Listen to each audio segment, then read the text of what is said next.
Listo, buenas tardes a todos, bienvenidos a esta tercera sesión del Seminario de Sistemas Complejos. Hoy tenemos el honor de que nos va a dar una plática la profesora Gloria Bacalovera. Nos va a hablar sobre teoría de juegos. Antes de que ella comience con su ponencia, vamos a dar una breve semblanza de la profesora Gloria. Ella tiene licenciatura y obtuvo la maestría en física por la Facultad de Ciencias de la UNAM. Actualmente es profesora investigadora titular de tiempo completo en la UAM Xochimilco.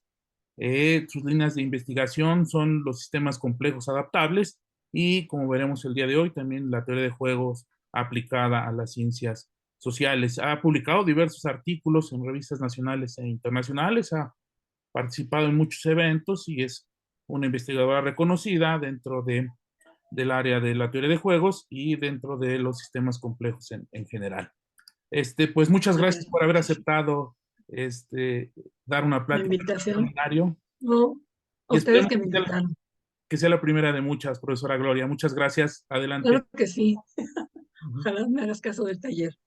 Bueno, pues yo voy a hablar del modelo del dilema del prisionero, que es muy importante en teoría de juegos, y algunas simulaciones que hemos hecho, que hemos programado. Eh, Como todos sabemos, la teoría de juegos, bueno, sabemos que es una rama de las matemáticas relativamente nueva. Y fue fundada, bueno, el punto inicial de la teoría de juegos fue con el libro de von Neumann y Morgenstern, ¿no? Aunque ya se tenían algunos otros trabajos. ¿Sí? Lo pongo así completo, ¿verdad? Así Sí. está bien, se ve bien, así si no tiene problemas, sí está bien. Ah, ok, como ustedes me digan. Bueno, todos sabemos que ese libro que está en la biblioteca se puede leer.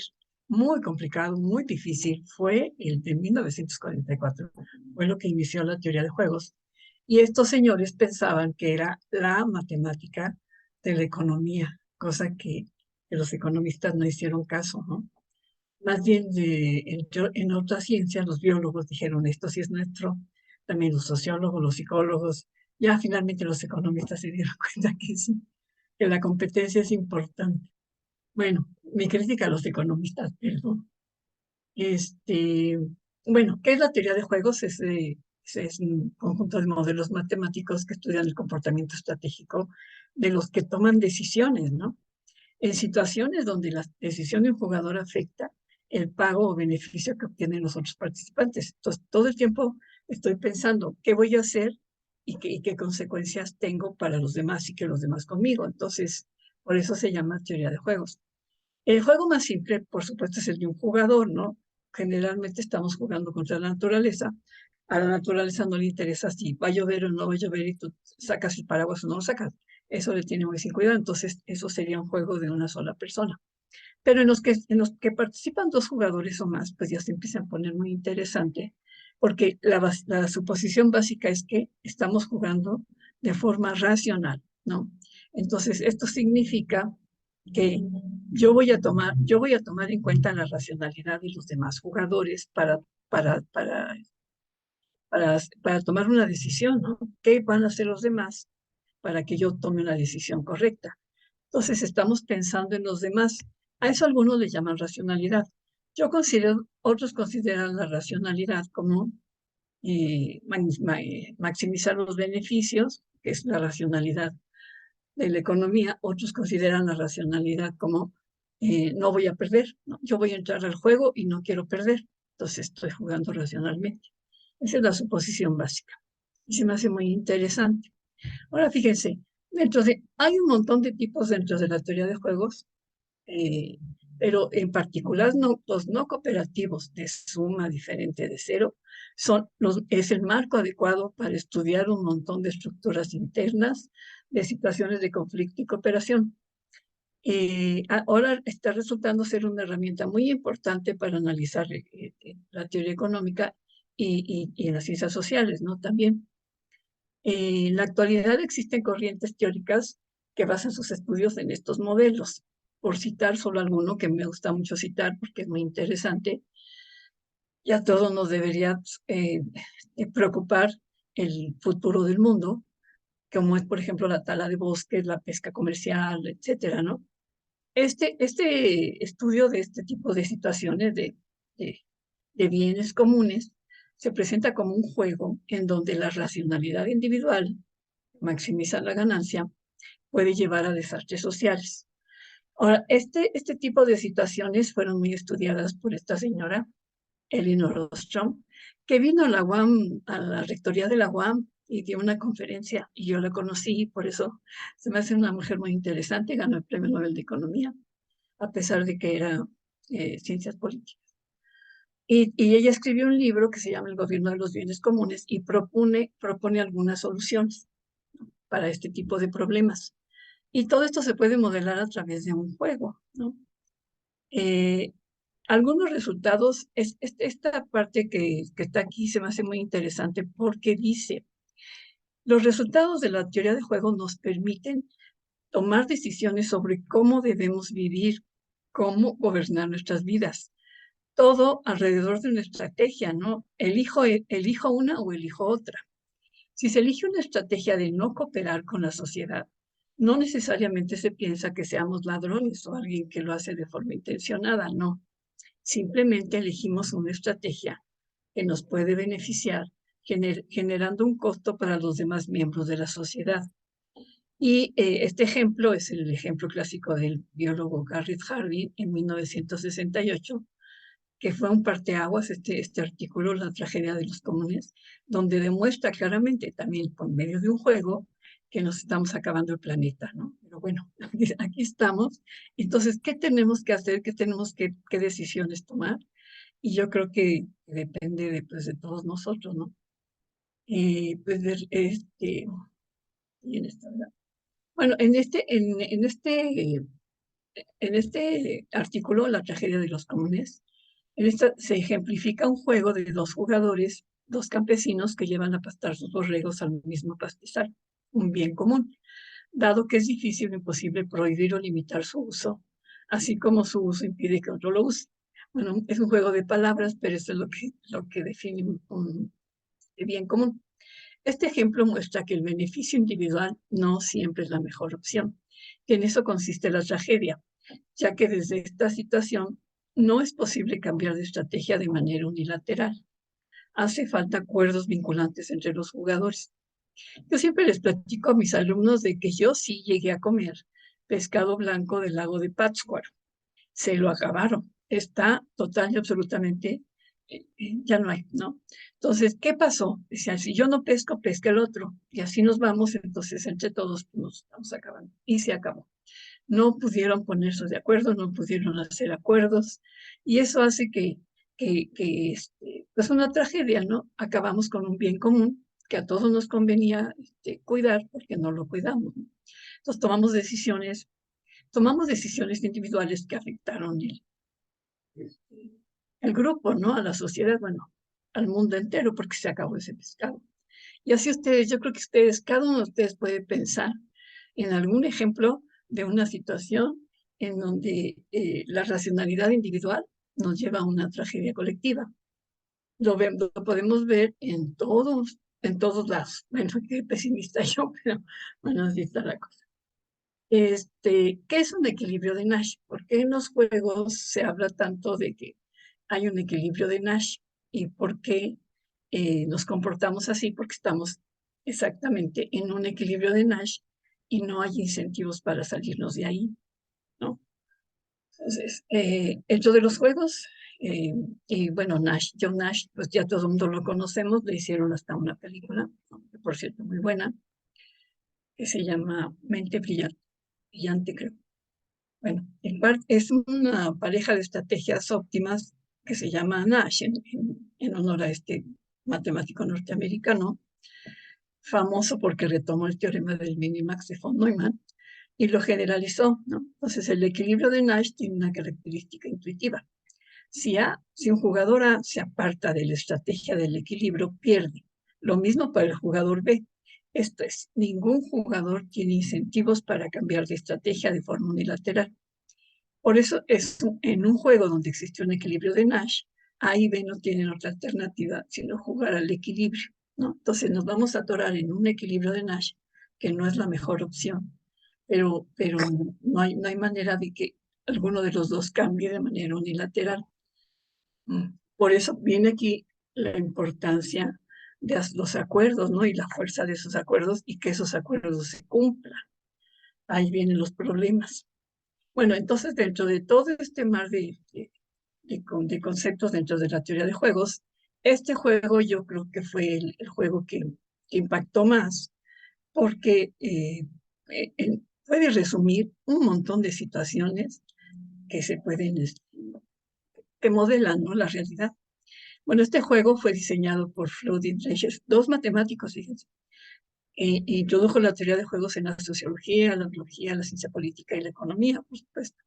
El juego se lleva a cabo por dos agentes que se describen como sospechosos de cometer un crimen.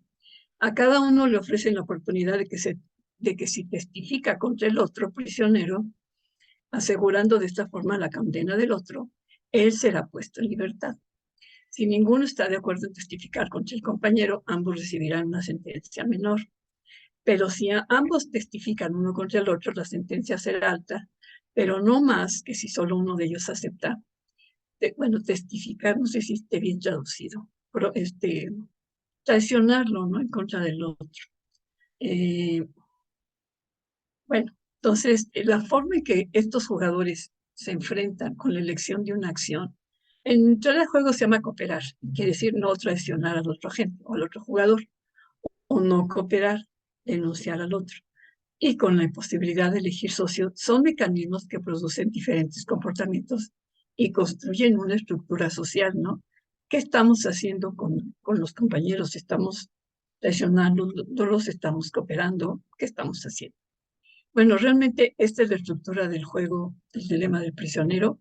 Esas letras son clásicas, significan, pues se pueden traducir, pero bueno, entonces aquí lo que me está diciendo es que el mayor pago que puedo obtener es cuando yo traiciono a mi compañero que no me traiciona, ¿no? Que esté. Y lo peor que me puede ir es que me traicione, que me traicionen y que yo coopere y el otro no coopere, o sea, que me traicione.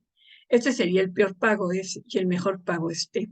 Hay un pago intermedio que sería P, que sería si los dos nos quedamos callados, o bien hay un pago que es un poco mayor, que si los dos, no, aquí los dos nos traicionamos y acá los dos nos quedamos callados.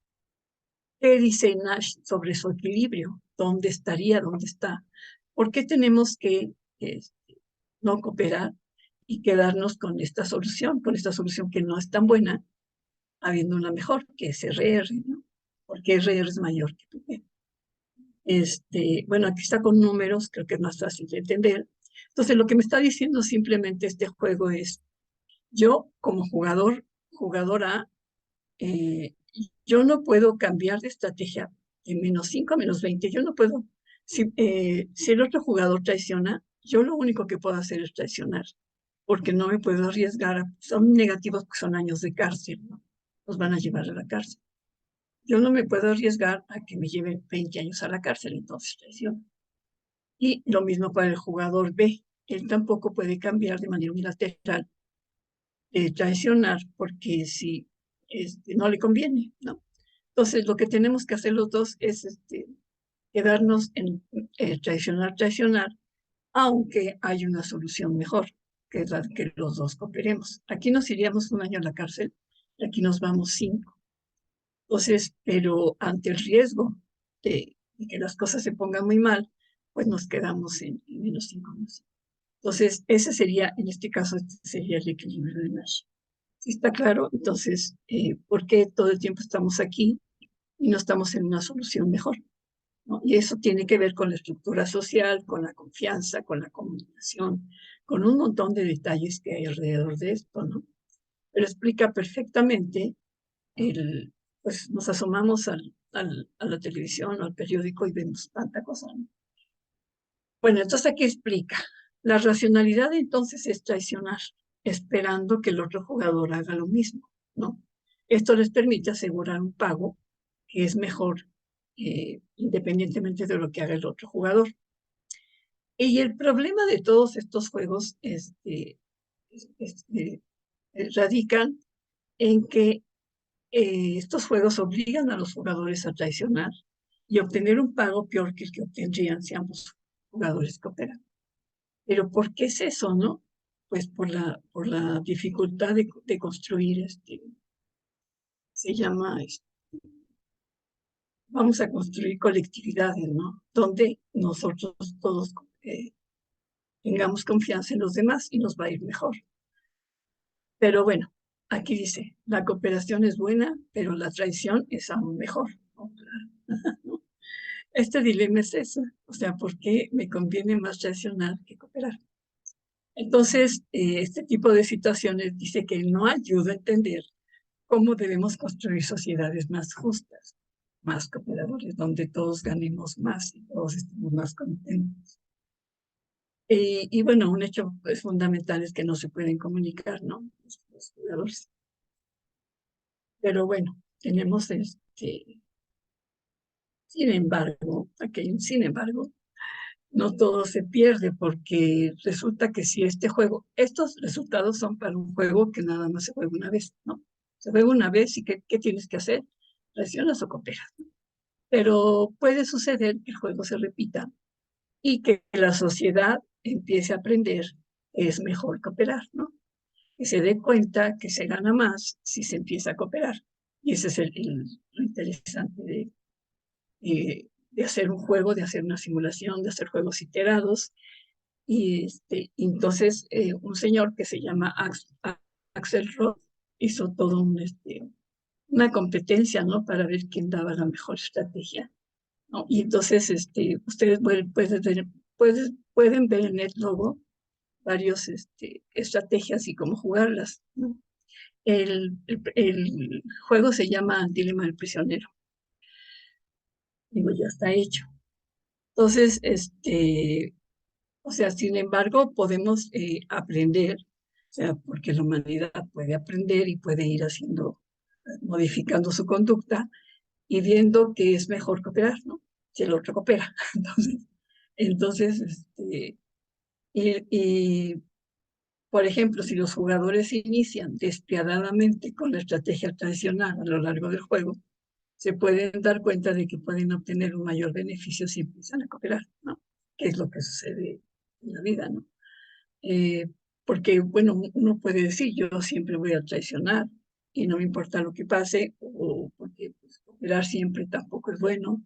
Y eso se llaman estrategias mixtas, ¿no? Vamos a usar un conjunto, vamos a cambiar de estrategia. Entonces, esto dice que el equilibrio traición-traición del prisionero se puede romper si se juega en forma repetida, que bueno, ya es un hecho optimista, ¿no? Que la sociedad tenemos este remedio para ser mejores. Bueno, entonces hay que aprender de los errores y construir relaciones de mutua confianza, donde la cooperación puede evolucionar, ¿no? Y eso es lo interesante de todo esto. Ahora, ¿qué son los métodos de simulación? Pues son métodos experimentales que se pueden ejecutar muchas veces variando las condiciones y explorar los diversos valores de los parámetros, ¿no? Esta investigación experimental en el campo de las ciencias sociales, bueno, ya no está en sus inicios, pero tiene muchas ventajas para la identificación de relaciones causales e interdependencias. Yo no sé si esta afirmación sea muy fuerte. ¿Cómo podríamos identificar qué causa qué, ¿no? Pero bueno, nos puede dar una idea. Mucha, ¿no? Pero así como tan fuerte. Bueno, hay toda una discusión, ¿no? Si están de acuerdo, no sé. Bueno, entonces el modelo que les voy a presentar es este señor, estos señores, y es muy interesante porque es un modelo de aprendizaje en una red de jugadores que se comunican mediante el dilema del prisionero. Están jugando el dilema del prisionero, están en una red y cada jugador tiene una conexión con algún otro jugador o con varios y juega de manera simultánea con todos la misma estrategia o coopera o traiciona, ¿no? Entonces, es un modelo muy interesante. Aquí está la referencia si lo quieren ver, y, y ha resultado pues bastante ilustrativo de qué se puede hacer, cómo se puede modificar la red de relaciones y cómo nuestros comportamientos modifican la estructura social y cómo la estructura social modifica nuestro comportamiento. Entonces son cosas interesantes, ¿no? Bueno, desde mi punto de vista. Bueno, entonces fíjense, el modelo lo que hace es esto. En la primera etapa, que es la interacción, cada jugador y hay N jugadores, ¿no? Distribuidos en un plano, en una red, conectados en una red. Entonces, cada jugador Y juega con sus vecinos y recibe un pago agregado. Ya voy a sumar los pagos. Si el jugador Y que juega con J, entonces el jugador J juega con el jugador Y. Es recíproco. Además, juega la misma estrategia. Cooperar o traicionar con todos los jugadores que tienen ligas con él. O sea, un jugador elige una estrategia y juega con todos esa misma estrategia. En la etapa 2 se reajusta la estrategia. ¿Cómo? Cada agente actualiza su estrategia imitando al vecino que recibió el mayor pago de entre todos ellos, incluyéndolo a él. Si hay más de un vecino con el pago mayor, se selecciona al azar uno de ellos. Entonces yo juego y veo en cada jugador cuánto ganó, ¿no? Sabemos cuánto ganó. Y digo, ay, mira, el que ganó más traicionó. Ah, pues ahora yo voy a traicionar. Voy a imitar lo que hizo ese jugador. Entonces, de esta manera voy reajustando el vecindario. Porque si el jugador que más ganó traiciona, rompo relaciones con él. Y esa relación que tenía con ese jugador la pongo con otro jugador elegido al azar, ¿no? Entonces se reajusta el vecindario, ya se empieza a mover. Si el agente Y imita a un no cooperador, o sea, un traidor, entonces el agente Y reemplaza esta liga con ese agente por una nueva que apunta a un socio elegido al azar de toda la red. Este proceso modifica la red. Aunque yo elija traicionar, yo no voy a jugar con alguien que traicionó, ¿no? De nuevo, además el juego es sincronizado. Esto es, en cada paso los jugadores deciden sus estrategias con anticipación y entonces juegan al mismo tiempo. Entonces, este es un juego muy interesante que ha dado lugar a un montón de cosas. Entonces, lo que hicimos, lo hicimos con Quick Basic. Consideramos una red, todavía no estaba de moda el NetLogo, pero ya estamos trabajando con el NetLogo, que está bastante más complicado. Pero bueno, ahí podemos hacer, ya hubo un taller. Bueno, entonces consideramos una red con 100 nodos y se corrieron las simulaciones para diferentes valores iniciales de la densidad, cantidad de jugadores que cooperan con incrementos de punto 1 en punto 1. Después se inició la simulación con uno de cada 10 jugadores que eligen cooperar y se juega varias veces, aproximadamente 100 con las mismas condiciones. No siempre obtenemos los mismos resultados, fíjense, sino que vamos teniendo un promedio. Posteriormente se toma nota de cuántos de ellos terminan como estados cooperadores, en donde la mayoría de los jugadores terminan eligiendo la decisión de cooperar y ya no tienen incentivos para cambiar. En el programa le pusieron jugadores felices. No, ya yo soy feliz, ya no voy a cambiar de estrategia. Para un número fijo K de vecinos conectados, que son las aristas. Pues realmente es un juego que no es muy complicado. Yo digo que había que considerar algunos otros elementos para que fuera más real. Pero bueno, de alguna manera nos está dando pues un montón de información, ¿no? Y bueno, entonces vamos a jugar el dilema del prisionero con estos valores. Entonces, yo jugador C, si me encuentro con un jugador C, él va a ganar 2 y yo voy a ganar 2. Yo jugador A, si juego traicionar y me encuentro con un jugador que coopera, yo gano 3 y el otro jugador 0. Entonces, de esta manera estamos distribuyendo los pagos.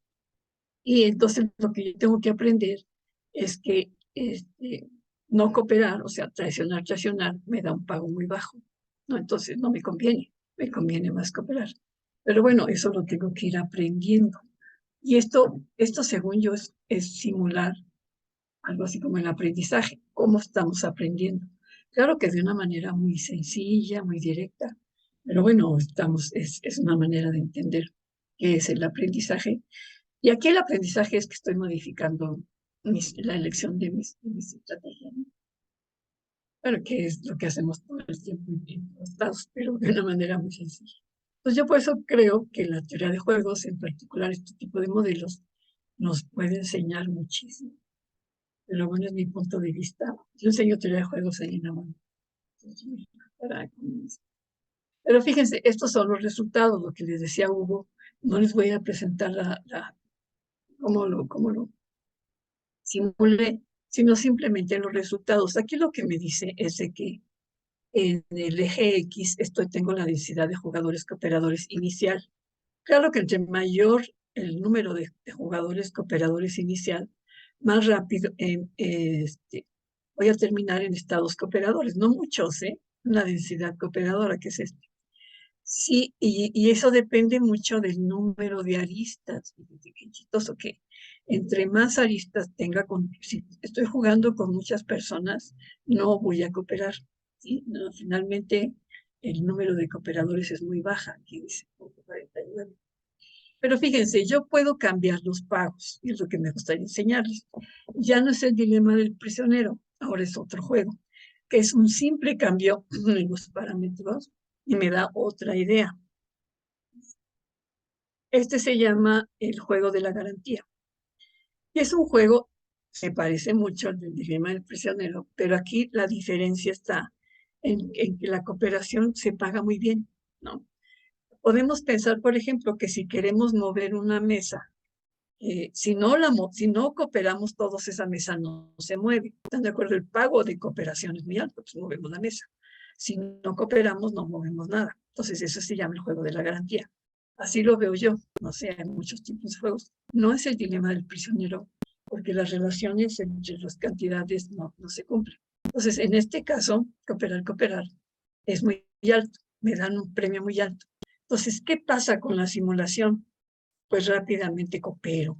¿Están de acuerdo? No importa cuántos en densidad inicial de cooperadores, al final, pues a mí lo que me interesa es cooperar, ¿no?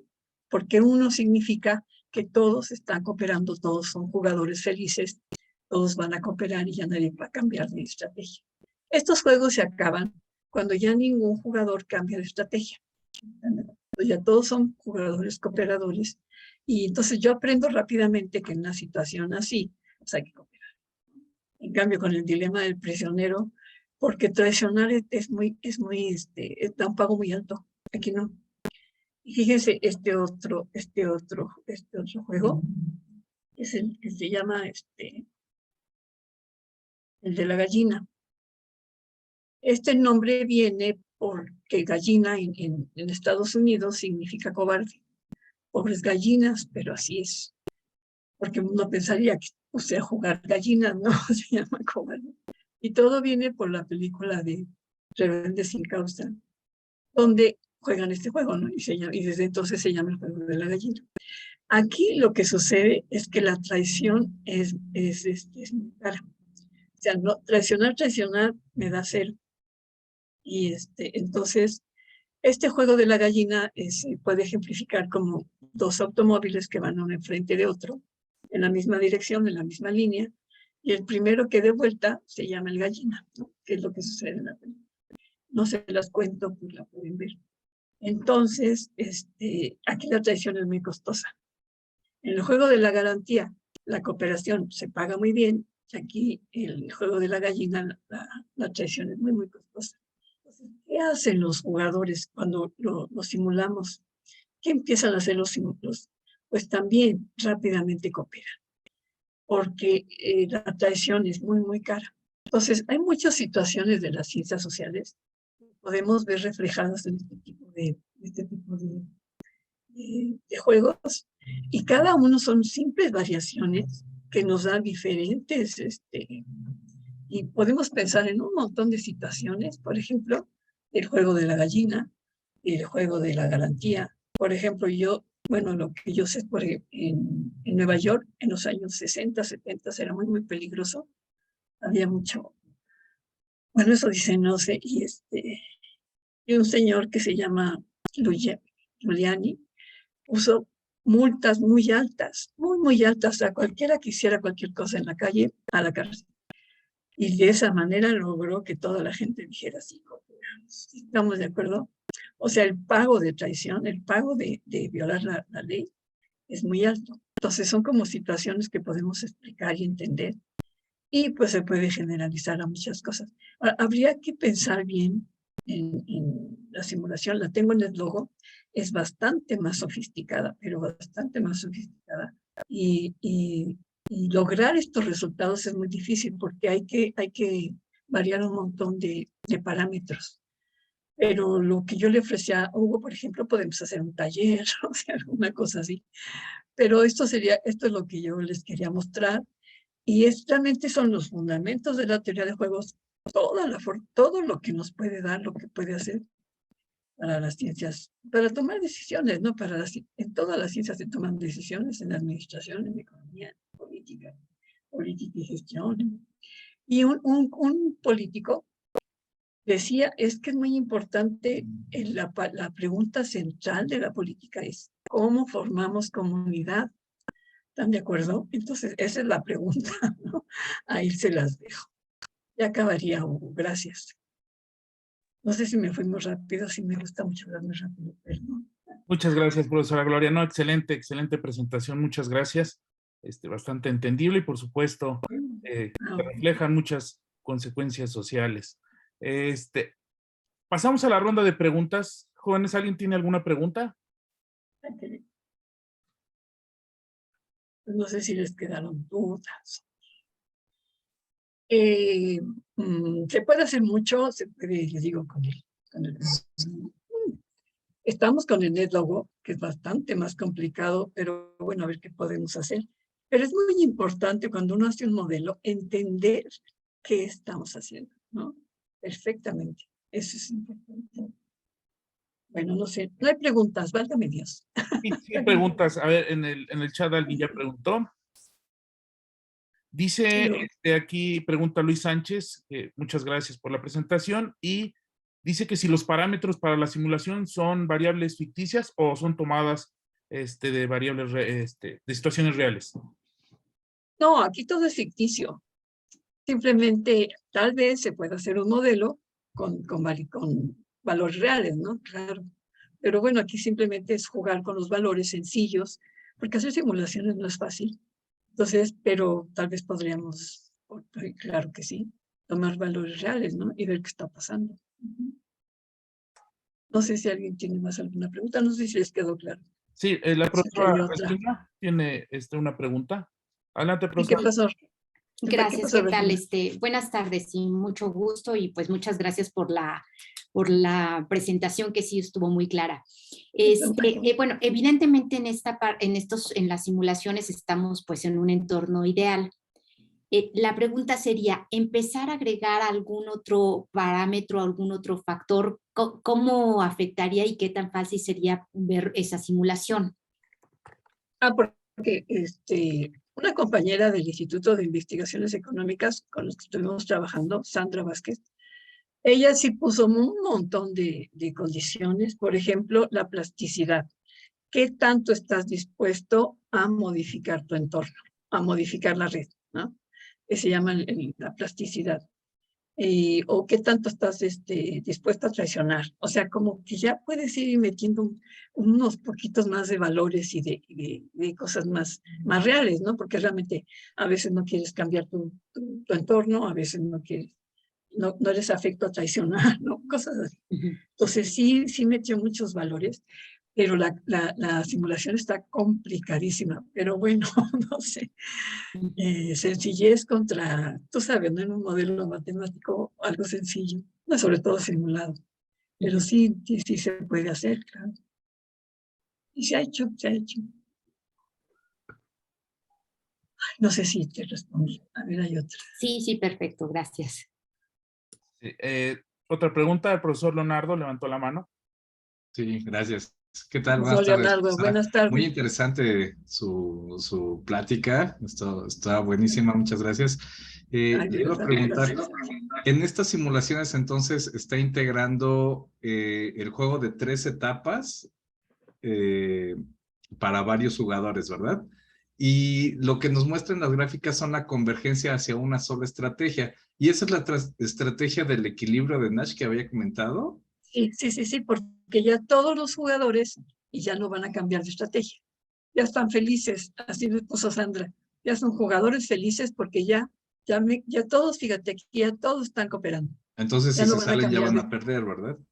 Sí, nos dicen, ya esto es lo... Y ya todo el Muy mundo bien. empieza a cooperar y se hace un equilibrio. ¿Y se puede modificar la primera etapa donde la matriz de pago solamente tiene 2 estrategias por cada jugador? ¿A que tengan 3 estrategias o algo así? O sea, siempre la matriz es de 2x2, pero se puede hacer una matriz de 3x3 y luego repetir con las etapas de que los demás jugadores copien la estrategia o no la copien. Lo que pasa es que en este caso estamos pensando nada más, ¿cooperas o no cooperas? ¿No? Ajá. Son las Pero dos no hay estrategias. estrategias intermedias.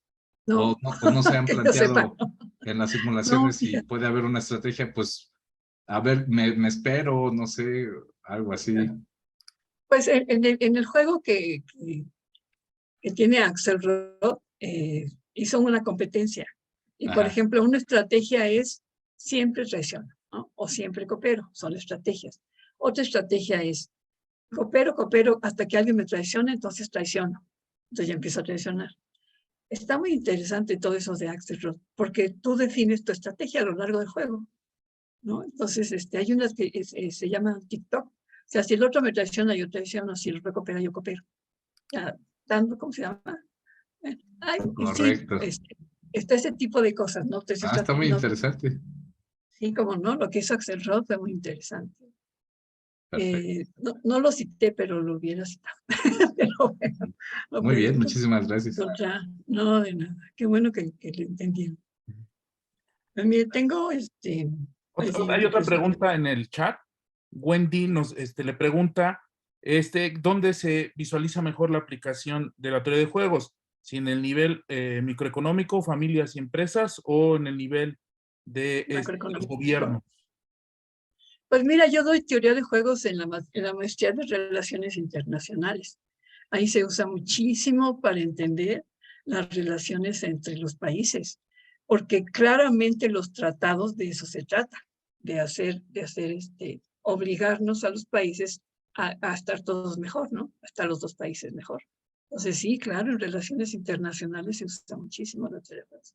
Sí, ahí doy clases de teoría de juegos. Y pues los muchachos son abogados, son sociólogos, son todo, ¿no? Pero sí les interesa mucho la teoría de juegos porque precisamente, y es entre países, ¿no? Entonces, y ellos pueden poner sus investigaciones en términos de este lenguaje, dice que se les hace muy claro. Dime, ¿no? Entonces, bueno, todo eso, entonces claro que sí, por supuesto, se puede llevar a muchos niveles. Bueno, yo pues, digo, fue un pero Gracias. sí, doy clases. ¿Alguien más tiene alguna pregunta? Pues Pedro va a aprender. Ay, ¿Dónde sí. se ve que sea más favorable esta aplicación? Yo digo que en todos lados. Sí. Aquí Pedro pregunta en el chat que si se puede en juegos con más variables, justo como preguntaba Como profesor. preguntaba. Sí, No, yo digo que no, que ese es el juego. O sea, todo el tiempo en la vida uno está tomando decisión sobre dos, ¿no? ¿Hago esto o no hago esto? ¿No? ¿Qué consecuencias tiene? Y aquí las decisiones son muy claras. ¿Coopero con los demás o no coopero? ¿Pago impuestos o no pago impuestos? ¿Tiro basura o no tiro basura? Y claro que las consecuencias las pagamos todos, ¿no? O sea, nos va a generar un costo para todos. Entonces, de hecho, son decisiones individuales, personales.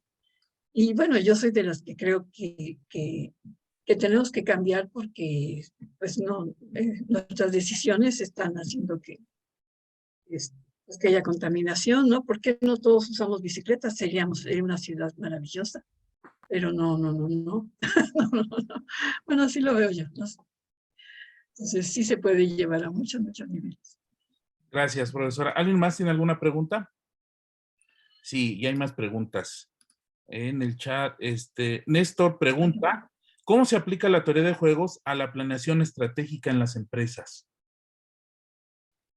Pues precisamente, porque tú cuando vas a tomar una decisión dentro de una empresa, tienes que saber, por ejemplo, si Microsoft lanzó no sé qué máquina, pero no sé, otra firma muy importante lanzó otro juego más importante. Entonces, todas las decisiones que tengo que tomar yo tienen que ver con qué va a hacer la otra empresa, ¿no? Y eso se llama, ¿cómo se llama? espionaje industrial, ¿no? No digo, no debe de existir el espionaje industrial, pero en el caso de que no existiera el espionaje industrial, yo tengo que estar pensando qué va a hacer la otra empresa, ¿no? Qué juego va a lanzar, qué modificación va a hacer, ¿no? Todo eso, entonces, le tengo que ganar, ¿no? Claro que se aplica la teoría. Yo creo que la teoría de juegos está en todos lados. Pero bueno, es mi materia. Entonces, ¿qué puedo decir yo? Pero bueno. Ok. Otra pregunta de Pedro. Dice que, me imagino que se refiere a los pagos, a las decisiones. Dice que si las variables pueden ser dependientes entre sí o no. No entiendo bien la pregunta. ¿Las variables qué tipo? Los pagos, las estrategias, porque aquí variables, bueno, los pagos pueden ser variables, y ya vieron, yo varío tantito los pagos y las situaciones son otras. Eso se me hace interesantísimo de un juego, ¿no? Como una cosa tan pequeña puede representar tanto. Pero no entiendo qué quiere decir las variables. Dice que sí, que se refiere a los pagos. Ok. No, pues de hecho los pagos dependen de lo que los dos hagamos, ¿no? Yo voy a recibir dependiendo de lo que el otro jugador hizo. Y por eso se llama juegos, ¿no? Y entonces hay que tomar siempre en cuenta qué hace el otro jugador, porque eso se llama racionalidad, ¿no? Bueno, la racionalidad en economía se conoce como vamos a maximizar beneficios y eso es que yo sea racional. Pero no, yo creo que esa racionalidad hay que modificarla porque nuestras elecciones pueden llevar a resultados terribles, ¿no? Como está sucediendo, ¿no? Pero sí, sí. Sí, gracias. ¿Alguien más tiene alguna pregunta? No sé bien, pero bueno. Bueno, ahora yo sí tengo un par de preguntas, profesora. Órale, pues. La primera es, ¿cualquier juego que se haga una iteración de converge a un equilibrio de Nash? O sea, ¿se establece en un equilibrio de Nash? ¿O puede ser que no? No, puede ser que no. Yo he encontrado parámetros que oscilan. Sí, son cosas muy interesantes que habría que averiguar. En qué casos hay una convergencia, en qué casos no. Hay muchas cosas que estudiar aquí. Sí, claro. Pueden oscilar y no te lleva a nada nunca, ¿no? Ok. Sí, Entonces no eso siempre se sucede. establece en la cooperación, la iteración. No, no. No, puede ser que esté oscilando, cooperan, no cooperan, cooperan. Entonces, pues, pueden pasar muchos años o mucho tiempo. No, pero entonces, porque eso es lo que es interesante, ¿qué hace que las personas empiecen ¿no? Las sociedades, ¿no? Pero hay mucho que hacer aquí, ¿no? Ahí es un campo, como se dice, de mucha investigación. Y tienen que ver mucho con los esquemas complejos. Claro. Sí. Si uno establece los parámetros, puede determinar que este juego, una vez que lo empiece a iterar, converja a la cooperación. O sea, ¿se puede lograr eso? No. No, no. Bueno, yo no, que yo sepa, no. No. Pues por eso son resultados tan inesperados y tan interesantes, ¿no?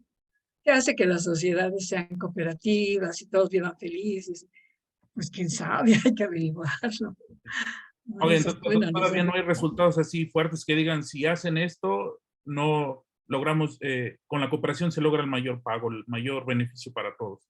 no. Lo que les decía de Nueva York, que sí, o sea, si los castigos son muy altos, claro que la gente va a cooperar, ¿no? Por supuesto. Cosas así, ¿no? Que él experimentó, este señor experimentó en Nueva York, y creo que lo trajeron a la Ciudad de México, ¿no? Para que acá nos dijera cómo, en la época de Brad. Bueno, no sé, pero... Sí, pero ahí digamos que también interferiría pues las cuestiones humanas y, por ejemplo, las políticas de efectivamente sí castigar, ¿no? Porque aquí lo podemos implementar, pero pues lo que estamos viendo es que hay impunidad, no hay castigo, y entonces, al contrario, es premios y el traicionar, vamos a ponerlo de esa manera, paga más. Y por eso por estamos supuesto. como estamos, ¿no? Exactamente, exactamente. Sí, digamos que Entonces, ¿qué tendríamos que hacer? Pues que los castigos efectivamente se cumplieran, que no hubiera impunidad. Por supuesto, sí, claro. Sí, podemos analizar todas esas situaciones, claro. También esta materia se da en mi carrera de Ciencias Políticas, allí en la UAM Xochimilco. Sí, se da en todos lados. Lo que igual me llamó la atención es cuando mencionó la iteración del dilema del prisionero, que a mayor cantidad de personas jugando, más difícil es la confianza, ¿verdad? Eso es Sí, muy que interesante. eso se me hace muy raro, sí. Sí, no sé, habría que revisar la simulación. Entonces me llamó mucho la atención. Pero Entre yo más creo personas, que en la realidad sí pudiera suceder así, ¿no? Entre mayor gente, pues es más difícil confiar en los demás. Me parece claro, que sí claro, tiene sentido en la realidad eso. tiene sentido. Y no debería ser. Bueno, se supone que si queremos ser una comunidad buena, tenemos que confiar en los demás. ¿Cómo generar esa confianza? Es Sí, una buena pregunta para todo mundo, ¿no? Digo yo. no, no, sí A mí me interesa mucho la política. surgen igual muchas preguntas interesantes dentro de la simulación, ¿no? Ok. Dicen que sí, siempre tiene que haber la intervención del gobierno. No, miren, les recomiendo mucho a Elinor Ostrom. Ella propone cómo formar colectividades alrededor de bienes comunes. Mm, No, porque lo que propone Gabriel Harding es privatizar. ujú. Y no, Elinor Ostrom propone, les recomiendo mucho su libro, El gobierno de los bienes comunes, y ella propone varios mecanismos para cuidar el agua. Ella cuidaba el agua ahí en California, bueno, estudió el agua ahí en California, y entonces se dio cuenta que hay muchas maneras de formar colectividades, ¿no? De verdad son 8 pasos o 10 pasos. Yo creo que todos los deberíamos de leer y entender por qué se forman esas colectividades, ¿no? Porque tiene que haber reglas claras, por ejemplo, de lo que me acuerdo, que todo mundo sepa qué está pasando, que todo mundo sepa cuánto se paga, cuánto gana cada quien, cuánto está pescando o cuánta agua está consumiendo, cosas así. Pero esta señora, por eso les dieron el premio Nobel de Economía, no crean, una señora muy interesante que ya murió. Ay, no, de verdad, pues es la única premio Nobel que conozco. Entonces, pues, caray, de verdad, fue un gran orgullo estar con ella, ¿no?, en una conferencia. Entonces les recomiendo mucho ese libro, se llama El gobierno de los bienes comunes. Ya tomamos nota y seguro lo vamos a conseguir para echarle Ok, una se ojeada. lo recomiendo muchísimo su lectura. Muchas gracias. ¿Alguien más tiene alguna otra pregunta? ¿Algún comentario? Ay, qué bueno, sí. Eso se trata. Bueno, parece que Nada. ya no hay preguntas. Profesora Gloria, pues muchas gracias, muy interesante. No, ustedes que me invitaron. Y Le está la invitación al taller, ¿eh? tomaré nota del taller, ahí nos mantendremos Hola. en comunicación y seguro lograremos algo para poder echarlo a andar.